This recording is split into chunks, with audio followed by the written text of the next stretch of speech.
பெட்டுக்கு சீக்கிரம் போனாலும் லேட்டாக தான் தூங்குறீங்களா? லேட்டாக தூங்கினாலும் சீக்கிரம் எந்திரிச்சிட்றீங்களா? இல்லை 8 மணி நேரம் தூங்கினாலும் உங்களுக்கு டயர்டாக தான் ஃபீல் ஆகுதா? அப்போ இந்த வீடியோ உங்களுக்கு. அன்பு உறவுகளுக்கு வணக்கம். 3 நிமிடத்தில் மனநலம். நான் உங்கள் மனநல மருத்துவர் தண்டபாணி நந்தகுமார். இன்றைக்கி நம்ம எதை பற்றி பார்க்க போகிறோம்னா ஸ்லீப் ஹைஜீன், அதாவது தூக்க நெறிமுறை. ஒரு மனுஷனுக்கு 7 to 8 மணி நேரம் தூக்கங்கிறது மிக அவசியமானது. யாரெல்லாம் 8 மணி நேரம் தூங்கலையோ அவங்க உடம்புக்கு நிறைய பிரச்சனைகள் ஏற்படும். 8 மணி நேரம் தூங்குறோங்கிறது நம்ம பாடிக்கு சார்ஜ் போடுற மாதிரி. அது ரொம்ப அவசியம். நம்மளோட 100% கொடுக்கறதுக்கு அது அவசியம். வயசானவராக இருந்தால் உங்கள் டே ஆக்டிவாக இருக்கிறதுக்கு நீங்கள் 8 மணி நேரம் தூங்கி ஆகணும். நீங்கள் நடுத்தர வயதினராக இருந்தால் உங்களோட வேலையை கரெக்டாக செய்யறதுக்கு 8 மணி நேரம் தூங்கி ஆகணும். நீங்கள் இளம் வயதினரோ குழந்தை பருவத்தினராகவோ இருந்தால் உங்களோட நீங்கள் படித்ததெல்லாம் ஞாபகம் வச்சுக்க உங்கள் மெமரி பவரை இன்க்ரீஸ் பண்ணுறதுக்கு நீங்கள் 8 மணி நேரம் தூங்கி தான் ஆகணும். இவ்வளோ முக்கியமான தூக்கத்தை நம்ம எப்படி சரியாக நமக்கு வர வைக்கிறது வாங்க பார்க்கலாம். முதல்ல ஒரே டைமில் தான் தூங்க போகணும், ஒரே டைமில் தான் எந்திக்கணும். நீங்கள் வேறு டைமில் தூங்கும்போது உங்களோட பயாலஜிக்கல் கிளாக் செட் ஆகாது. ஸோ 7:30 மணின்னா 7:30, 9 மணின்னா 9 மணி, 10 மணின்னா 10 மணி. ஒரே டைமுக்கு தூங்க போங்க, ஒரே டைமுக்கு எந்திக்க பாருங்கள். அது சண்டேனாலும் சரி, வீக் டேனாலும் சரி.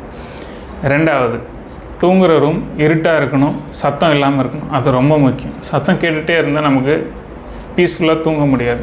ஸோ உங்களோட ரூம் எப்பயுமே இருட்டாகவும் சத்தம் இல்லாமலும் இருக்கான்னு செக் பண்ணிக்கோங்க.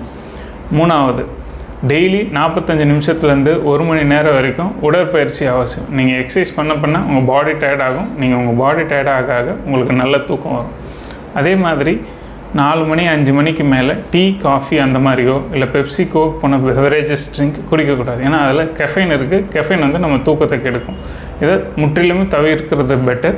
சப்போஸ் உங்களுக்கு தேவைன்னாலும் அந்த 4-5 மணி சாயந்தரத்துக்கு முன்னாடி குடிச்சிருங்க. உங்களோட தூக்கத்தை பாதிக்காமல் இருக்கும். அடுத்தது, பெட்டுக்கு படுக்க மட்டும்தான் போகணும். அதில் உட்காந்து டிவி பார்க்குறது, அங்கேயே சாப்பிட்றது, அங்கே உட்காந்து விளையாடுறது அந்த மாதிரி இருக்கக்கூடாது. நீங்கள் இந்த பழக்கத்தை ஏற்படுத்த பெட்டுக்கு போனாலே தூங்கணும் அப்படிங்கிற மைண்ட் செட் உங்களுக்கு வந்துடும். அடுத்தது, பகல் தூக்கம் சுத்தமாக கூடாது. இது ரொம்ப முக்கியமானது. நீங்கள் பகலில் தூங்க ஆரம்பிக்க நைட்டு தூக்கம் பாதிப்படையும். கடைசி பட் ஆனாலும் ரொம்ப முக்கியமானது, உங்களோட செல்ஃபோன், லேப்டாப், டேப்லெட் எதையும் 7 மணிக்கு மேலே, அதாவது இருட்டினதுக்கப்புறம் யூஸ் பண்ணுறதை அவாய்ட் பண்ணிக்கோங்க. குறைஞ்சது 2 மணி நேரம் முன்னாடி தூங்க போகிறதுக்கு முன்னாடி எல்லா டிவைஸஸையும் ஆஃப் பண்ணிவிட்டு அதை யூஸ் பண்ணாமல் இருங்க.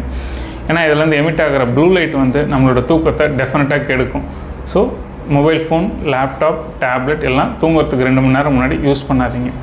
இத்தனை சொன்ன விஷயம் சொன்னோம். ஒரே டைமில் எல்லாத்தையும் ஃபாலோ பண்ண முடியாமல் உங்களால் போகலாம். அட்லீஸ்ட் வாரத்துக்கு 2 ஃபாலோ பண்ண ஆரம்பிங்க. 1 மாதத்தில் உங்கள் தூக்கம் பெட்டராகும்.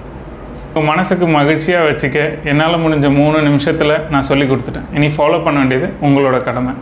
உங்களுக்கு நான் சொன்ன கண்டென்ட் பிடிச்சிருந்தால் லைக் பண்ணுங்கள். நீங்கள் எந்தெந்த டிப்ஸ் எல்லாம் ஃபாலோ பண்ணுறீங்கன்னு கமெண்ட் பண்ணுங்கள், சப்ஸ்கிரைப் பண்ணுங்கள். தேவைப்பட்ட உங்கள் ஃப்ரெண்ட்ஸ் யாருக்காச்சும் இதை ஷேர் பண்ணுங்கள். அமைதியான தூக்கம், ஆரோக்கியமான வாழ்க்கை.